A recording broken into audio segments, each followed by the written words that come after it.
Today on MHS1, we learn how to register to vote, discover the duo behind halftime, and more. And it's all coming up on MHS1.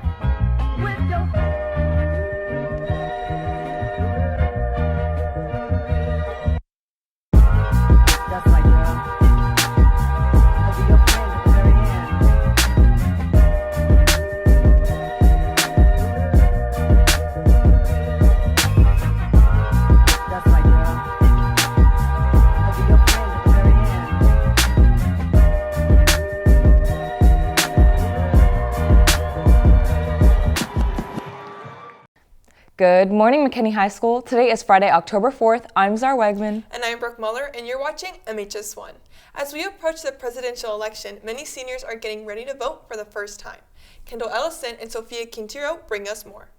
The upcoming election is quickly approaching. It might not seem like more than a steady stream of content for memes. However, for those of you who are 18 or older, it is very important to vote in order to make sure your voice is heard. Voting is important, especially for our students here, because they get to understand what goes on in our local politics. This election cycle is getting them prepared for what else is going to come on in life. I think that during this election cycle that we have a lot of people that have been looking at stuff on social media. I think the social media has been amplifying a lot of the issues that the politicians are talking about. So I think that they're getting really pumped up about it. And I think that a lot of people have their own certain opinions on it and very strong opinions. Stuco earlier this week did a voter registration drive, and some students shared their opinion on why they register.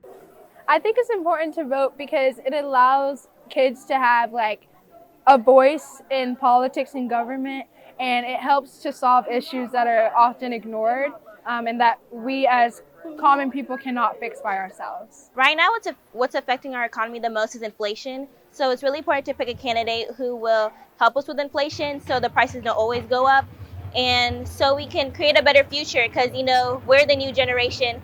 So it's also important so things are not so expensive for us as well. We're doing this to get more people in the school to vote. A lot of people don't know how to register by themselves, so we're trying to help them learn how to register and get them to register. The deadline to register to vote for the presidential election is on October 7th. Even if you miss this election, it is still important to exercise your vote in other elections like mayor and city council members. But before you can vote, you have to register online. Here's how. Go to votetexas.gov. Click Voter Registration. Choose Start a New Voter Registration. After filling out your information, click Continue. Print out the voter registration paper, sign it, and mail it in. That's it. This has been Kendall Ellison and Sophia Quintero signing off for MHS1. Attention seniors, college deadlines are quickly approaching, especially for those applying early on October 15 deadlines. Here are a few important reminders. Number 1, fall break happens during this deadline, so make sure to submit your document request as soon as possible. Number 2, make sure that your transcripts and teacher recommendations have been requested through Naviance. Number 3, have questions or need college application help? Schedule an appointment with Ms. Snyder. Number 4, fill out the senior form below.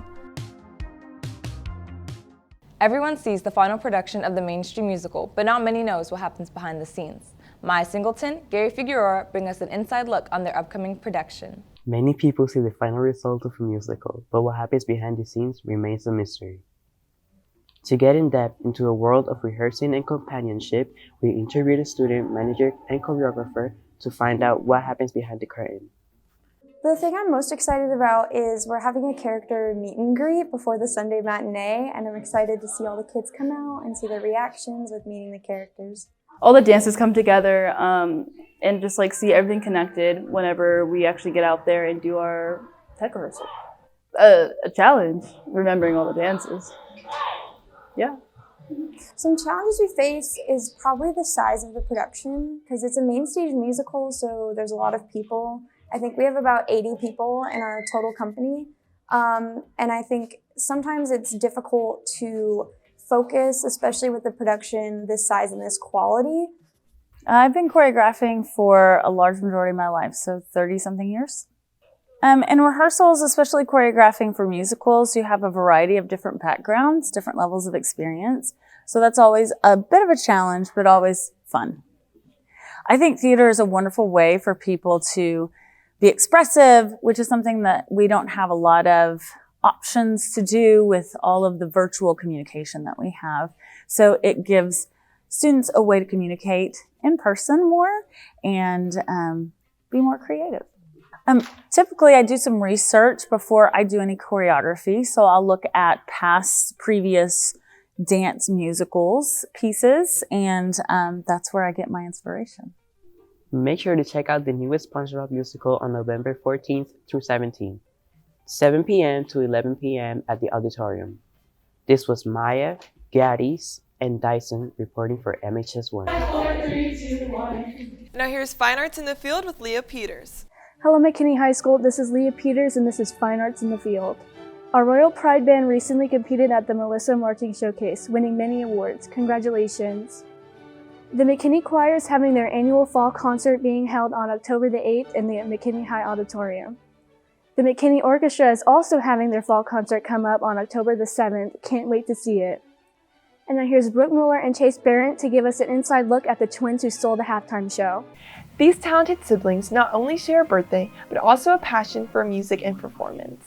As head drum major in Captain Marquette, twins Isaac and Juliet Gruber worked together to lead the fine arts. I started dancing when I was 4 years old at my dance studio, just taking ballet and tap. I started band when I was in 6th grade, really, when I chose the trumpet. But music has always been a part of my life since the very beginning. When I listened to jazz records with my grandpa, it's always been a fond memory, and I've always just loved music since. Communication between the two groups, the Royal Pride Band and McKinney High Marquette, is vital in the making of the Friday Night Lights halftime show. Every halftime, all those tunes you guys hear, chosen by her, approved by me. So yeah, we get to work on some of those things, and any communication-wise with what's going on with both drill and band. We get to do rehearsals every Friday, and I get to see the insights of the drill team, and we were able to work together better and make sure that this fine arts group is as good as it can be. So yeah, that's what I think we work together mostly about. We talked with a member of both the Marquettes and band to see how their leadership varies. A difference I've seen before is when Juliet's like teaching or instructing part of a dance, her tone of voice is very like energetic and she's very loud. And when Isaac's instructing something, he has like a very calm tone of voice. And when they're leading something, they always they're very precise about how they do things and very disciplined and make sure everything is exactly the way it's supposed to be. Their experiences and their programs have had a large impact in their lives in high school. But as we look to the future, what is coming next? Kind of interesting though. I don't think we thought this is where we were going to be as seniors, but it's kind of cool. I do plan on continuing dance in the future. I don't know what way, but dance is a very important part of my life and I want to keep it that way. I plan on majoring in trumpet performance when I go to school, and I'm hoping to take all advantage of all the opportunities that the colleges have and be in a part of a variety of ensembles. This duo has had a large impact in cultivating the spirit of McKinney High School. Catch them performing at your next football game. This has been Chase Barrett, Ella McClure, and Brooke Mueller reporting for MHS1. Well, that's all for this week, Lions. This has been Leah Peters with Fine Arts in the Field. Now back to you guys at the desk. Thanks, Leah. Last weekend, downtown McKinney had their 17th annual Oktoberfest, known for its food and live music. Liberty Kluber and Jacob Graber fill us in on what we missed. Hi guys, I'm Liberty. And I'm Adele. And today we're reporting for MHS1. We're going to be trying Oktoberfest with citizen recommendations. Let's get into it. There's a really cool root beer place right there, and they do free refills. You get an awesome glass. Root beer goes with everything. There's no caffeine, so your kids aren't going to be up, and it's just, root beer's awesome.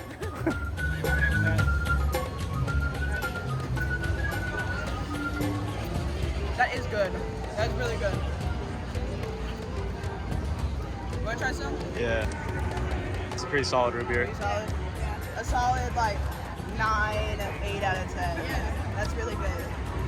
What's your favorite food at Oktoberfest? What's my favorite food? Yeah. I think I like the bratwurst.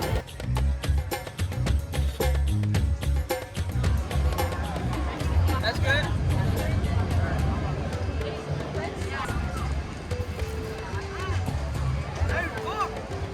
How would you rate that? 9 out of 10. 9 out of 10?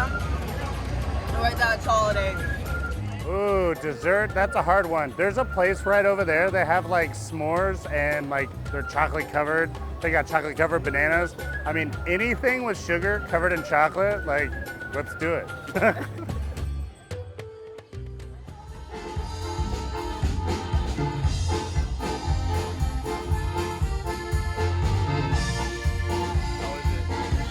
it good? You guys speak louder. It's good. Yeah? You try it. It's good. Yeah? How would you rate it? 9 out of 10? 8 out of 10? Hold on, I gotta try this.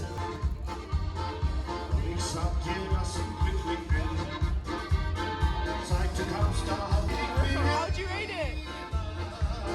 I'd rate it 10 out of 10. That's good. That's with Liberty and a dog. Report for MHS1.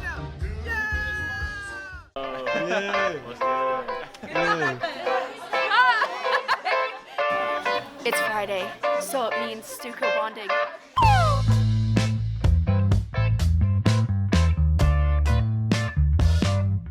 What I love most about Stuco is that we have a voice for our school and we help our community.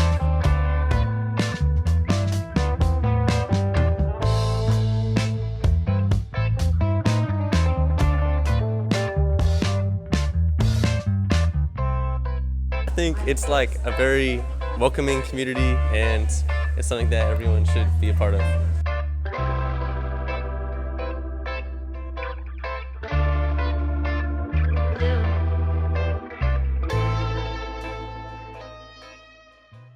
Now here's Kendall Ellison with our sports update.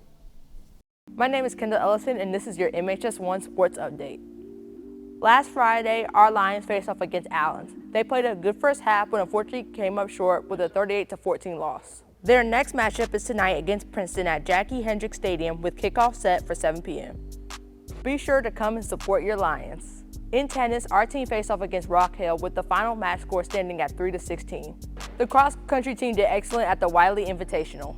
The varsity boys team captured second place overall with the top 5 runners earning individual medals. On the varsity girls side, Ellie Bumpus and Molly Smith both finished in the top 10 and received medals. The next competition will be the district meet at Myers Park on October the 11th. In volleyball, the Lions secured a 3-1 victory over Rock Hill last Friday. This Tuesday, they competed against Plano, losing with a final score of 2-3. Their next game is next Tuesday at Allen High School starting at 6:30. That's all for your sports update. Back to you guys at the desk. Thanks, Kendall. You know what goes great with this fall weather? Movies, but what is there to watch right now? Here to bring us more is Ty Quarles, Owen Mott, and Sophia Lopez.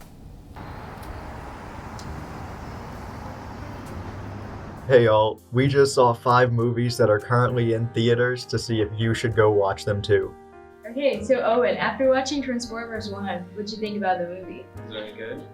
I thought it was actually a really good movie about the origins of the Transformers and how Optimus Prime and Megatron grew apart from friends to enemies. And overall, I think that would be a low S tier movie. Okay, so my favorite movie out of all of them was Never Let Go. It was an R-rated movie. It was about a mother and her children, and so basically they weren't allowed to let go of a rope because if they let go, a devil will come and hunt them and kill them. It's kind of scary, a little bit of suspense, and the ending is a little confusing, but it leads to a sequel, which we'll hopefully get soon. It was B-tier list. I went to go see a movie. Which one? I saw Megalopolis. Was it good? Well, I mean, it was okay. You know, it was a film about society crumbling, and the main character Caesar, he wants to fix it in his own image. So a good premise. It's based off an old Roman tale, but brought into the modern day. And the second half just felt like it was moving at a flash pace. Overall, I think I'd give it a C tier. I heard you saw the Wild Robot. Was that any good? Yeah, it was okay. It was about the robot, and he was misdeployed in the woods, and he had a task to raise a goose who's on the run. And the movie is highly enjoyable. It was a great watch with enjoyable characters and a narrative and entertainment for all ages. So if you have siblings that are of younger ages, I would definitely recommend it. It is S tier. What about that second Joker movie? Was it any good? You know, it was like a great rated R film, actually. It was highly enjoyable. It picks up right after the first film, and it's about the trial from the first movie where Joker kills 5 people. It covers the trial of him being arrested. And there's one unexpected aspect to this movie, and that is that it's a musical, but it's done really well. You know, it gives glimpses into his psyche during this thing. Yeah, overall, I think the film is S tier. This has been Owen Mott, Ty Quarles, and Sophia Lopez signing off for MHS1. That's all we have for you today, Lions. Make sure to follow us on our Instagram and TikTok at MHS Mainstream. And listen to the Mainstream podcast on Spotify or our website, mainstreamnews.com. And remember, if it's news and it's at McKinney High School, it's MHS1.